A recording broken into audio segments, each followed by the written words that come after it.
Hello. I am going to do a video today for the first time ever. I've never done a video before. I'm really not even on social media at all. But I live in the state of Tennessee, and I am quite concerned about an executive order that Governor Bill Lee just signed back last Friday, which was August the 6th, 2021. It had 21 paragraphs in it, and I don't really know if many people are even talking about it. That's why I've kind of felt like I needed to come forward and hope that some people will get this video.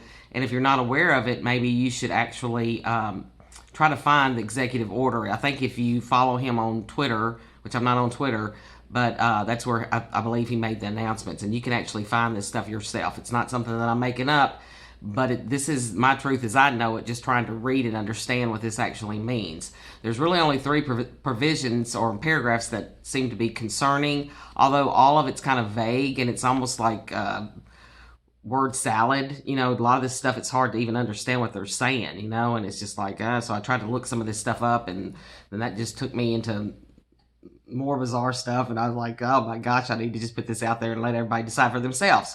So the one thing that that I wanted to address first was the paragraph 8 that is in this executive order. And once again, you could say, you could go and look this up yourself. I would actually drop a link below in the description box, but I don't know how to do that. So you're going to have to do it yourself. So take my word for it. I've actually got, this is the executive order right here that was signed. So I've got that. And like I said, it's got 21 paragraphs in it. The first one I want to address, though, the most concerning to me is, or not the most concerning, but it's just concerning, is number 8. And it is the discretion to utilize National Guard. And this is all pertaining to COVID-19 that, has been wearing us out for the past year and a half, and I think we're all just so exhausted. And it's like, oh my gosh, how much longer do we have to put up with this stuff, and it's just like flatten the curve is how we first were going to start doing it. Let's just flatten the curve. Let's everybody 2 weeks. Let's just do it 2 weeks. It's not that long. So we gave it 2 weeks. Now we're a year and a half later. So anyway, now I guess it's coming back with a vengeance. The Delta variant is coming back with a vengeance. I think it's the Delta Plus now.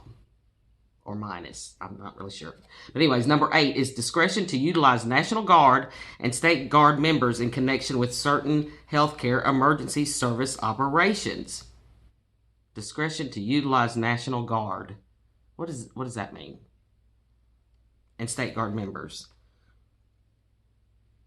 They can perform authorized nursing and other functions to test for COVID, diagnostic testing.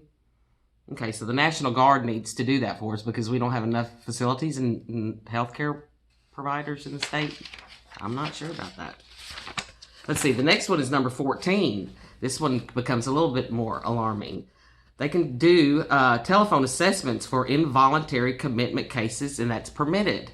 So in the case of this emergency executive order for the COVID-19, this section 33-6-404, the emergency involuntary commitment of a person with a mental illness or serious emotional disturbance based upon a telephone assessment. What are they be calling this for? Is that to call to see if you're vaccinated or unvaccinated, and it could be a mandatory pre-screening agent that's designated. So, but I didn't talk about the first paragraphs before 8, where they're waiving all requirements for nursing students or facilities or out-of-state nurses or medical professionals that need to come into the state that normally would have to do like a reciprocity between states. They're lifting all that and the exams that are needed when you typically, under a normal condition, would be able to go to another state to practice. Well, they've lifted all those restrictions. And even some students that have just graduated from nursing school, they can practice without taking an examination as long as they're under supervision of a physician. Not direct supervision, just supervision. So, and they've also done a few things with ambulance transport services. They're going to be pretty flexible about the type of transport services they're going to use. So, they don't have to use ambulances, I guess, to cart off all these COVID patients that are running rampant in our state. I guess they'll need they can use a Winnebago. I don't know. Your trailer? But anyways, I kind of went rabbit there. Or squirrel or whatever the hell it is. So anyway, this is really not funny because this is kind of scary to me. Anyway, so they can do telephone assessments for involuntary commitment cases, and that's permitted. The one that's most concerning is number 18, which is they are allowing and suspending any kind of assessment or any kind of review and allowing temporary quarantine and isolation facilities that can be constructed under this executive order. And they're hereby suspending to allow for the construction of temporary structures, this plan for which would otherwise be subject to review for new construction. But they're not going to even need to review these. So it's kind of like, and they're working with the Commissioner of Health and the Director of TEMA in response to the COVID-19. So it's like, okay, so temporary quarantine and isolation facilities may be constructed. Temporary quarantine and isolation facilities may be constructed. What does that mean? What does that mean? For who? Is that for you? For me? For grandma? For the people that haven't been vaccinated? The people that haven't been vaccinated that the telephone operator spoke to by phone and made the assessment that you weren't capable of making a decision because you have a mental illness. And it's probably, the operator is probably someone that didn't have to take the test or examinations to be licensed in the state of Tennessee. I mean, they're bypassing everything. It's just like, oh, it's just a free-for-all because we are in a deadly pandemic. I mean, it's like The Walking Dead out there, I think. I mean, I don't see it, so I must be living in a bubble. I don't see all this. I don't see the street sweepers sweeping up all this stuff that's supposedly out there. But, I mean, somebody went to a big extent. I don't know if it's predictive programming or what, but it's there. It's all there, you know, and it's like, where did that come from all of a sudden? I mean, why do we even need this? What's it for? I mean, in the news, the media is not even really talking about it at all, but it's been implemented and it's in effect until October the 5th of this year. So what does it mean exactly? Is this for the greater good too, that we've been doing for the past year and a half? The greater good? Whose greater good? Is it your greater good? It's not my greater good. I mean, if you want the vaccination, get the vaccination. If you don't. It doesn't affect me one way or the other. But this is starting to be crazy. It's crazy town out there. Because I'm not seeing what is being projected on a daily basis. A lot of stuff I don't see. And I haven't for a long time. But this right here is crazy. I mean, it's just crazy. Maybe I'm just being overly paranoid, but when it's put into an executive order by the governor that we elected, and see, that's the thing about that. That's another thing. You know, these people work for us. We elect them and put them in office to work for us. We tell them what to do. This is not the case anymore. A lot of these people are getting pretty power hungry, and they're just dictating from their high office. You know, but they work for us.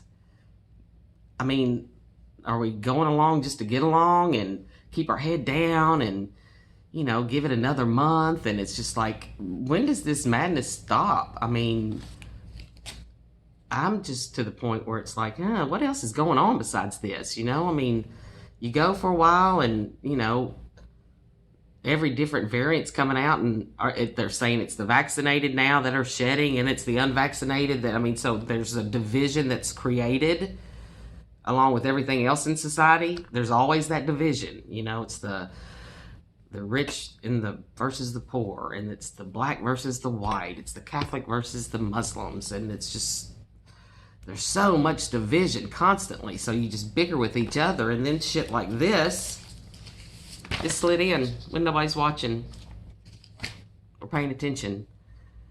I think we need to start paying attention to what's going on around us and not just keep kicking that can down the road and pretend like, you know, we've allowed, I think, so long for people that we've entrusted, because we're good people. You know, we have a good heart and good intentions. And so I think I know I do. Maybe I'm too trusting. You know, that you think that these people that are in school systems or the I don't know, churches and our elected officials are going to do the right thing because you're a good person. So you just assume most other people are good too, and most of them probably are. But it's just comes to a point too where I think we've taken too much for granted, and we've allowed people to make these decisions for us and our children for years. And then now we're in a cesspool of, I don't know what it is anymore. It's not the same. Everything is just demoralized, and I think we've just been dragging our feet, and we are too busy. You know, we just want things to go back to normal, and there's not going to be another normal. There is no normal. We're past that normal, and it's superseding. I mean, it's going super fast into a ditch or a FEMA camp or concentration camp, you know. I mean, and we keep saying, oh, give a little more until they're just like, oh, it's just a what? Just a passport to buy food, or just a chip in your arm, or just a flipping box car? It's just a box car. Remember that? Well, we probably don't remember because we weren't alive then, but that's what they did, you know, and everybody was shuffling along and just got on that damn box car. Is that what we're going to do? People, we need to wake up. I don't mean to be violent, but we need to take our head out of our ass and pay attention to the shit that's going on around us, because it ain't getting any better. And until you get uncomfortable enough, till we all get uncomfortable enough, no change is ever made. You got to get uncomfortable to make changes. We need to do something, because this is not what we need. This is not where I want to be, and it's not a world I would like to leave the next generations. We gotta do something about this, because it's getting worse, and the elephant in the room is basically a global elephant at this point, if y'all hadn't noticed. So please, maybe it's just me, maybe I'm just being paranoid, maybe I'm just ranting, I'm not really sure anymore. But I think when this came out Friday, I'm like, I'm gonna have to try to do something. I'm gonna have to try to make some kind of something. You know, been thinking it, and then I'd be like, no, surely that's not going on. That's just crazy talk right there. Maybe it is, maybe it's not. But I'm gonna see it coming. My eyes are wide open now, and I think everybody else's needs to be too. Even if it's just me. If it's just me, then it's just me. But if it's not, and you're not aware of this stuff, especially the executive order, and you live in the state of Tennessee, you need to pay attention to that. You need to find it. You need to read it. You need to be aware of it. And always be prepared for whatever comes your way. Thanks for listening. And like I said, just look that up. Read it. Maybe it's just me. Maybe I'm just overly sensitive, or I don't know if that's even the word. But anyway, just do your own research and read it, and don't let it take you off guard. Don't let it just get you when you're not even seeing it coming. Pay attention. Thank you.